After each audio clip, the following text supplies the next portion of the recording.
নমস্কাৰ মৰমৰ ছাত্ৰ ছাত্ৰীসকল ৰজনী ছাৰ এডুকেশ্যনেল নামৰ ইউটিউব চেনেলটোলৈ তোমালোক আটাইকে স্বাগতম জনাইছোঁ। আজিৰ এই ভিডিঅ'টোত ষষ্ঠ শ্ৰেণীৰ ইংৰাজী পাঠ্যপুথিৰ 3 নম্বৰ লেসন এ কিউৰিয়াছ মাইণ্ড এই পাঠটোৰ কেইটামান কুৱেশ্যন আনসাৰ্ছ অৰ্থাৎ প্ৰশ্ন উত্তৰ লৈ আনিবলৈ চেষ্টা কৰিছোঁ। আশা কৰোঁ এই ভিডিঅ'টোৰ জৰিয়তে মৰমৰ ছাত্ৰ ছাত্ৰীসকল উপকৃত হ'ব। প্ৰথম প্ৰশ্নটো হৈছে আনসাৰ দ্য ফলোইং কুৱেশ্যনছ। তলত দিয়া প্ৰশ্নবোৰৰ উত্তৰ লিখা।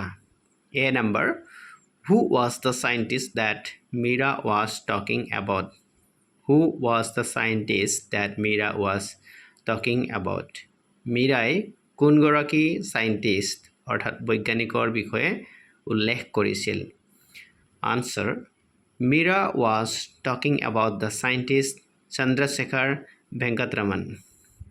Mira was talking about the scientist Chandrasekhara Venkataraman অৰ্থাৎ মীৰাই বৈজ্ঞানিক চন্দ্ৰশেখৰ ভেংকটৰমনৰ বিষয়ে কৈছিল। বৈজ্ঞানিক চন্দ্ৰশেখৰ ভেংকটৰমনৰ বিষয়ে মীৰাই উল্লেখ কৰিছিল। বি নম্বৰ প্ৰশ্ন আছে, what was the name given to the discovery made by C V. Raman? What was the name given to the discovery made by C V. Raman? C V. ৰমনে কৰা আৱিষ্কাৰটোক কি নামেৰে নামাকৰণ কৰা হৈছিল? চি.ভি. ৰমনে কৰা আৱিষ্কাৰটোক কি নামেৰে নামাকৰণ কৰা হৈছিল?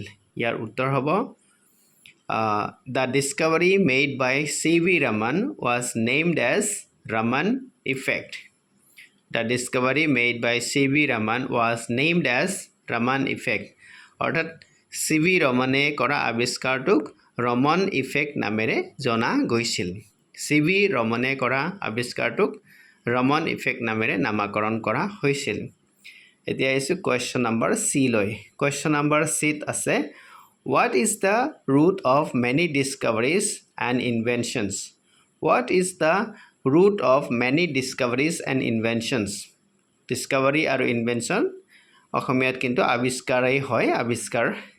What is the root? Root মানে মুখ্য কাৰণ বা মূল কাৰণ।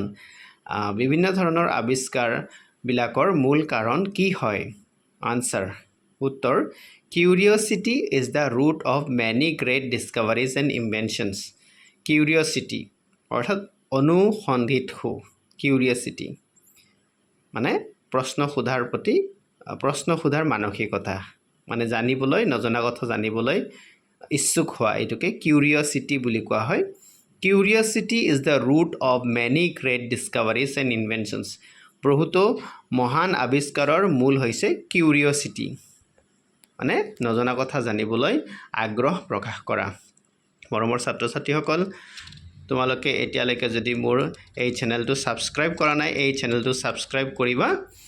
আৰু এতিয়া আহিছোঁ আমি নেক্সট প্ৰশ্নলৈ। D number, in which year did C V. Raman win the Nobel prize? কোন বৰ্ষত চি.ভি. ৰমনে নোবেল প্ৰাইজ লাভ কৰিছিল, নোবেল বঁটা লাভ কৰিছিল? ইয়াৰ উত্তৰটো হৈছে C V. Raman won the Nobel prize in 1930। C V. ৰমনে 1930 চনত নোবেল বঁটা লাভ কৰিছিল। ইয়াৰ পিছত আহিছোঁ আমি ই নম্বৰ প্ৰশ্নটোলৈ। What question did Org' ask Nikita? What question did Org' ask Nikita? Why was Nikita irritated by the question? অৰ্থাৎ অৰ্গয়ে নিকিতাক কি প্ৰশ্ন সুধিছিল আৰু অৰ্গৰ প্ৰশ্নৰ ফলত নিকিতাৰ কিয় খং উঠিছিল?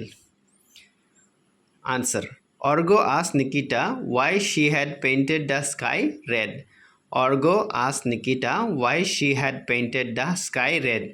অৰ্গই নিকিতাক সুধিছিল তাই কিয় আকাশখন ৰঙাকৈ আঁকিছিল, ৰঙা কৰিছিল।